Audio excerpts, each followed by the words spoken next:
ਜਦੋਂ ਦੇਖਦੇ ਆ ਵੀ ਮੇਨ ਲੀਡਰਸ਼ਿਪ ਜਿਹੜੀ ਉਹ ਉੱਡ ਗਈ ਆ, ਗਵਾ ਦਿੱਤੀ ਗਈ ਆ, ਹੌਸਲੇ ਬਹੁਤ ਹੀ ਜਿਹੜੀ ਪਸਤ ਵੀ ਹੋ ਜਾਂਦੇ ਆ। ਨਾ ਪਸਤ ਹੋਣ ਦੇ ਪਿੱਛੇ ਕੀ ਕਾਰਨ ਆ? ਜਿੱਦਾਂ ਕਈ ਵਾਰੀ ਆਪਾਂ ਵੈਨੇਜ਼ੁਏਲਾ 'ਚ ਦੇਖਿਆ, ਜਿੱਦਾਂ ਵੀ ਉਹਨਾਂ ਦਾ ਪ੍ਰੈਜ਼ੀਡੈਂਟ ਚੱਕ ਲਿਆਂਦਾ ਤੇ ਜਿਹੜੇ ਉਹਨਾਂ ਹੀ ਸਰਕਾਰ ਦੇ ਵਿੱਚ ਦੂਜੇ ਸੀਗੇ, ਉਹਨਾਂ ਨੇ ਅਮਰੀਕਾ ਦੇ ਨਾਲ ਸਮਝੌਤਾ ਕਰ ਲਿਆ, ਉਹਨਾਂ ਦੇ ਨਾਲ ਮਿਲ ਕੇ ਜਿਹੜਾ ਚੱਲ ਰਹੇ ਆ। ਈਰਾਨ ਦੇ ਨਾਲ ਇਦਾਂ ਕਿਉਂ ਨਹੀਂ ਹੋ ਪਾ ਰਿਹਾ, ਜੋ ਇਹ ਸੋਚ ਰਹੇ ਸੀਗੇ ਰਜੀਮ ਨੂੰ ਚੇਂਜ ਕਰਨ ਬਾਰੇ, ਜਾਂ ਵੀ ਆਪਣੇ ਕੰਟਰੋਲ ਵਾਲਾ ਬੰਦਾ ਜਿਹੜਾ ਉਹ ਰੱਖ ਲਾਂਗੇ, ਉਹ ਕਿਉਂ ਨਹੀਂ ਹੋ ਪਾਇਆ? ਦੇਖੋ, ਆਪਾਂ ਇਹ ਨਹੀਂ ਕਹਿ ਸਕਦੇ ਵੀ ਹੌਸਲੇ ਪਸਤ ਨਹੀਂ ਹੋਏ ਹੋਣਗੇ, ਕਿਉਂਕਿ ਜਦੋਂ ਵੱਡੇ ਜਰਨੈਲ ਮਾਰੇ ਜਾਂਦੇ ਹੈਗੇ, ਹੌਸਲੇ ਤਾਂ ਪਸਤ ਹੁੰਦੇ। ਆਪਾਂ ਆਪਣੀ ਲਹਿਰ 'ਚ ਵੀ ਦੇਖਿਆ ਹੈ ਵੀ ਜਦੋਂ ਵੱਡੇ ਜਰਨੈਲਾਂ ਦੀ ਸ਼ਹਾਦਤ ਹੋਈ ਆ, ਕੌਮ ਦੇ ਵੀ ਤੇ ਲਹਿਰ ਦੀ ਲੀਡਰਸ਼ਿਪ ਦੇ ਵੀ ਹੌਸਲੇ ਤਾਂ ਪਸਤ ਹੁੰਦੇ ਆ।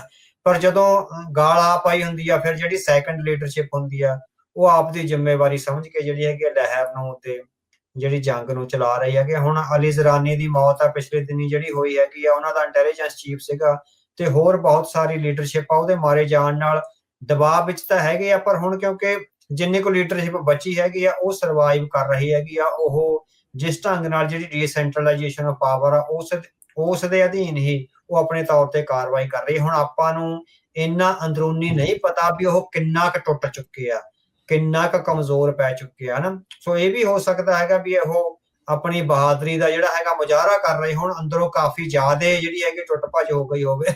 ਪਰ ਕਿਉਂਕਿ ਸਪੋਰਟ ਹੈਗੀ ਆ, ਚੀਨ ਤੇ ਰੂਸ ਆ ਜਿਹੜੀ, ਤੇ ਹੋਰ ਜਿਹੜੇ ਮੁਲਕ ਨੇ, ਉਹ ਸਪੋਰਟ ਬੇਸ ਆ ਜਿਹੜਾ ਉਹ ਲੈ ਕੇ ਆ ਰਹੇ ਨੇ। ਇਸ ਕਰਕੇ ਹੁਣ ਉਹ ਬਿਹਾਈਂਡ ਦੀ ਸੀਨ ਜਿਹੜੇ ਐਕਟਰ ਖੇਡ ਰਹੇ ਹੈਗੇ ਆ, ਉਹ ਕਿੰਨੀ ਕੁ ਸਪੋਰਟ ਜਾਂ ਕਿੰਨੀ ਕੁ ਇੰਟੈਲੀਜੈਂਸ ਗੈਦਰਿੰਗ ਤੇ ਹੋਰ ਕੁਝ ਕਰ ਰਹੇ ਹੈਗੇ, ਉਹਦੇ ਨਾਲ ਹਾਲੇ ਸਰਵਾਈਵ ਕਰ ਰਹੇ ਆ। ਹੁਣ ਹਾਲੇ ਇਹ ਨਹੀਂ ਪਤਾ ਵੀ ਅੱਗੇ ਕਿੰਨਾ ਲੰਬਾ ਸਮਾਂ ਸਰਵਾਈਵ ਕਰਨਗੇ, ਕਿਉਂਕਿ ਐਡੀ ਵੱਡੀ ਲੀਡਰਸ਼ਿਪ ਦੇ ਮਾਰੇ ਜਾਣ ਤੋਂ ਬਾਅਦ ਸੋ ਡੀਸੈਂਟਰਲ ਆਇਆ ਸੈਕੰਡ ਜਾਂ ਥਰਡ ਲਾਈਨ ਦੀ ਲੀਡਰਸ਼ਿਪ ਵਿੱਚ ਉਹ ਕੈਪੇਬਿਲਿਟੀ ਹੈ, ਇਹ ਡਿਪੈਂਡ ਕਰਦਾ।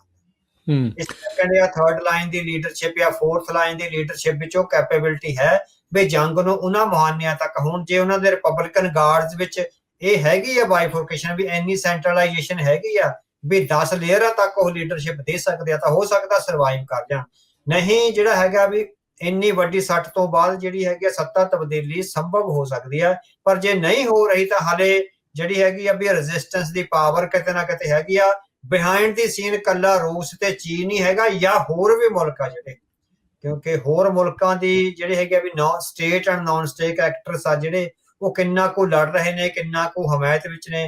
ਕਿਉਂਕਿ ਜਦੋਂ ਤੁਸੀਂ ਦੇਖੋ ਵੀ ਹਾਲੇ ਤੱਕ ਇਹਨਾਂ ਨੇ ਹੁਣ ਯਤਨ ਕਰਿਆ ਸੀ, ਇਹ ਆ ਰਿਹਾ ਵੀ ਜਿਹੜੀ ਫੌਜ, ਈਵਨ ਇਜ਼ਰਾਈਲ ਦਾ ਵੀ ਪੋਲੀਟੀਕਲ ਸਟੇਟਮੈਂਟ ਇਹ ਆ ਰਹੀ ਹੈ ਵੀ ਮੈਦਾਨ ਵਿੱਚ ਫੌਜੀ ਉਤਾਰੇ ਤੋਂ ਬਿਨਾਂ ਜਿਹੜਾ ਰਜੀਮ ਚੇਂਜ ਨਹੀਂ ਹੋਣੀ।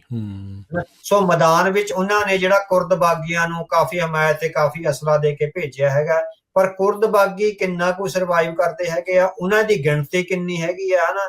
ਸੋ ਕਿੰਨੇ ਕੁ ਉਹਨਾਂ ਵਿੱਚ ਜਿਹੜੇ ਹੈਗੇ ਲੜਨ ਜਾਣਗੇ, ਕਿਉਂਕਿ 40 ਲੱਖ ਦੇ ਕਰੀਬ ਤਾਂ ਪਿਛਲੇ ਇੱਕ ਦਹਾਕੇ ਵਿੱਚ ਕਹਿੰਦੇ ਵੀ ਮਾਰੇ ਗਏ ਹੈਗੇ ਆ ਉਹਨਾਂ ਦਾ ਜਿਹੜਾ ਫੋਰਸ ਹੈਗਾ, ਖਾਸ ਕਰਕੇ ਤੁਰਕੀ ਵੱਲੋਂ ਤੇ ਇਰਾਕ ਵੱਲੋਂ ਜਿਹੜੇ ਹਮਲੇ ਹੋਏ ਹੈਗੇ ਆ। ਸੋ ਕਿਉਂਕਿ ਉਹ ਹੁਣ ਬਹੁਤ ਸਾਰੇ ਮੋਰਚਿਆਂ ਤੇ ਆ। ਸੀਰੀਆ ਦੀ ਵਾਰ ਦੇ 20,000 ਜਿਹੜੇ ਕੈਦੀ ਹੈਗੇ ਅਮਰੀਕਾ ਦੇ, ਉਹਨਾਂ ਨੂੰ ਸਾਂਭਿਆ ਹੋਇਆ ਉਹਨਾਂ ਨੇ, ਉਹਨਾਂ ਦਾ ਹਰ ਰੋਜ਼ ਦਾ ਰੋਟੀ ਪਾਣੀ, ਉਹਨਾਂ ਦੀ ਦੇਖ ਰੇਖ ਉਹਨਾਂ ਦੇ ਕੈਂਪਾਂ ਵਿੱਚ। ਤੇ ਫਿਰ ਕੀ ਇੰਨੇ ਜਿੰਨਾ ਵੱਡਾ ਈਰਾਨ ਹੈ, ਜਾਂ ਤਾਂ ਹੋਗਾ ਵੀ ਕੁਝ ਸਟੇਟਾਂ ਤੇ ਉਹ ਜਿਹੜੇ ਇਰਾਕ ਵਾਲੇ ਪਾਸੇ ਆ ਉਹ ਸਟੇਟਾਂ ਤੇ ਉਹ ਕਬਜ਼ਾ ਕਰ ਲੈਣ, ਤੇ ਜੇ ਕਬਜ਼ਾ ਸਥਾਈ ਰਹਿੰਦਾ ਉਹਦੇ ਚ ਹੁਣ ਈਰਾਨ ਕਿੰਨਾ ਰਜਿਸਟ ਕਰੂਗਾ, ਉਹਦੀਆਂ ਗਰਾਊਂਡ ਫੋਰਸਿਸ ਕਿੰਨੀਆਂ ਰਜਿਸਟ ਕਰੂਗੀਆਂ, ਉਹ ਕਬਜ਼ਾ ਹੋਣ ਵੀ ਦਿੰਦੇ ਆ ਨਹੀਂ ਹੋਣ ਦਿੰਦੇ। ਜਾਂ ਇਹ ਹੋਊਗਾ ਵੀ ਕੁਝ ਰਾਜਾਂ ਤੇ ਕਬਜ਼ਾ ਕਰਕੇ ਜਾਂ ਕਰਵਾ ਕੇ ਉਹਨੂੰ ਵੱਖਰਾ ਮੁਲਕ ਆ ਜਿਹੜਾ ਐਲਾਨ ਦਿੱਤਾ ਜਾਵੇ ਕੁਰਦਾਂ ਦਾ। ਸੋ ਇਹ ਬਹੁਤ ਕੁਛ ਆ ਜਿਹੜਾ ਅੰਡਰ ਪਲੇ ਹੈਗਾ। ਸੋ ਇਜ਼ਰਾਈਲ ਇਹ ਮੰਨ ਰਿਹਾ ਹੈਗਾ ਵੀ ਗਰਾਊਂਡ ਤੇ ਫੌਜੀ ਉਤਾਰੇ ਤੋਂ ਬਿਨਾਂ ਜਿਹੜਾ ਹੈਗਾ ਉਹ ਸੱਤਾ ਦੀ ਤਬਦੀਲੀ ਆ ਜਿਹੜਾ ਕਬਜ਼ਾ ਨਹੀਂ ਹੋਣਾ। ਹੁਣ ਗਰਾਊਂਡ ਤੇ ਦੋਵੇਂ ਮੁਲਕ ਆਪਣੀਆਂ ਫੌਜਾਂ ਨਹੀਂ ਉਤਾਰਨਗੇ, ਕੋਈ ਥਰਡ ਕੰਟਰੀ ਜਾਂ ਥਰਡ ਜਿਹੜਾ ਪਲੇਅਰ ਹੈਗਾ, ਜਿੱਦਾਂ ਕੁਰਦ ਬਾਗੀ ਥਰਡ ਪਲੇਅਰ ਹੈਗੇ ਆ, ਉਹ ਕੁਰਦ ਬਾਗੀਆਂ ਕੋਲ ਕਿੰਨੀ ਟ੍ਰੇਨਿੰਗ ਹੈਗੀ ਆ, ਕਿੰਨਾ ਜਜ਼ਬਾ, ਉਹ ਸਿਧਾਂਤਕ ਤੌਰ ਤੇ ਕਿੰਨੇ ਮਜ਼ਬੂਤ ਨੇ ਆਪਣਾ ਮੁਲਕ ਬਣਾਉਣ ਲਈ, ਉਹਨਾਂ ਦੀ ਹਮਾਇਤ। ਇਹ ਬਹੁਤ ਸਾਰੇ ਫੈਕਟਰ ਆ ਜਿਹੜੇ ਜੰਗ ਵਿੱਚ ਕਾਇਮ ਹੁੰਦੇ ਆ। ਜੰਗ ਕੱਲੀ ਹਵਾਈ ਹਮਲਿਆਂ ਦੀ ਨਹੀਂ ਹੁੰਦੀ, ਜੰਗ ਵਿੱਚ ਮਾਨਸਿਕ ਫੈਕਟਰ ਤੇ ਅੰਦਰੂਨੀ ਜਿਹੜੀ ਤਾਕਤ ਹੈਗੀ ਆ ਉਹ ਬਹੁਤ ਜ਼ਰੂਰੀ ਹੈਗੀ ਆ। ਹੁਣ ਕੁਰਦ ਬਾਗੀ ਉਸ ਕਿੰਨੀ ਕੁ ਅੰਦਰੂਨੀ ਤਾਕਤ ਨਾਲ ਲੈਸ ਹੈਗੇ ਆ, ਇਹ ਡਿਪੈਂਡ ਕਰੂਗਾ ਵੀ ਜੇ ਉਹ ਗਰਾਊਂਡ ਤੇ ਕੁਰਦ ਬਾਗੀਆਂ ਨੂੰ ਉਤਾਰਦੇ ਹੈਗੇ ਆ ਤਾਂ ਉਹ ਕਿੰਨੇ ਸਕਸੈਸਫੁਲੀ ਆਇਆ, ਉਹ ਪੂਰੀ ਤਰ੍ਹਾਂ ਐਲੀਮੀਨੇਟ ਹੋ ਜਾਣਗੇ ਤੇ ਉਹਨਾਂ ਦਾ ਖੁਰਾ ਖੋਜ ਮਿਟ ਜਾਏਗਾ ਜਾਂ ਫਿਰ ਉਹ ਆਪਣਾ ਮੁਲਕ ਹਾਸਲ ਕਰ ਲੈਣਗੇ।